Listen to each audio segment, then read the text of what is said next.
Aku mau bicara masalah perselingkuhan ya. Karena hari gini banyak sekali ya, ini pasangan-pasangan yang berselingkuh.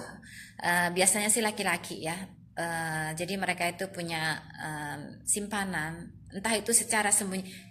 Awalnya sih sembunyi-sembunyi ya, tapi kan lama-lama juga akan kepergok.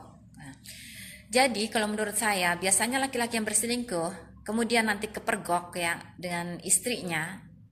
Nah, biasanya itu hanya ada pilihan. Mungkin dia akan minta maaf dengan alasan kapok dan memang benar-benar tobat. Yang kedua, alasan minta maaf, tapi nanti itu hanya sesaat dan itu akan mengulanginya lagi. Ataupun alasan yang ketiga, dia akan memilih selingkuhannya. Jadi sebagai wanita itu harus benar-benar mandiri ya, karena kebahagiaan dan hidup kita itu bukan di tangan orang lain. Walaupun itu suami sendiri, bukan. Sebagai wanita kita juga harus independen dalam hal penghasilan, dalam hal berkarya, dalam hal kebahagiaan, dalam prestasi atau apapun. Nah, saya kembali akan berbicara masalah perselingkuhan, karena saya sering banget mengalami itu fakta di depan saya, dan bahkan saya sendiri gitu loh mengalaminya, fase-fase tersebut.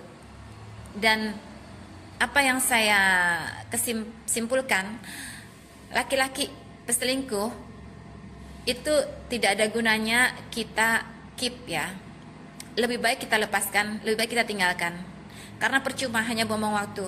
Hidupmu juga akan penuh kesia-siaan, hidupmu juga akan penuh dengan penderitaan. Karena seorang laki-laki peselingkuh, dia akan selalu mengulanginya lagi, dan ini semacam penyakit, semacam drog ya. Jadi drognya laki-laki ya di wanita itu, dengan apa, selingkuh itu ya kan. Dan para wanita tidak ada gunanya untuk mempertahankan laki-laki peselingkuh. Dan saya nggak ada habis pikir masih ada wanita yang mau mempertahankan suaminya peselingkuh. Mungkin mereka itu punya alasan tersendiri ya, mungkin karena materi ya kan. Biasanya sih materi yang saya amati. Jadi dia itu tidak mau melepas suaminya karena mungkin suaminya kaya, suaminya itu pintar cari duit ya kan, atau mungkin juga karena anak-anak, sementara ini istrinya tidak bekerja. Saya sangat paham, tapi apakah dia akan mau menderita sepanjang hidupnya sampai akhir hayatnya hidup seperti itu? Tapi itu kembali kepada keputusan masing-masing ya. Kalau saya pribadi, saya tidak mau hidup seperti itu, bersama dengan seseorang yang membuat kita menderita sepanjang hidup kita sampai akhir hayat. Lebih baik kita lepaskan dan kita memilih orang yang lebih baik dan lebih bertanggung jawab, dan kita bisa mengatur kehidupan ke depan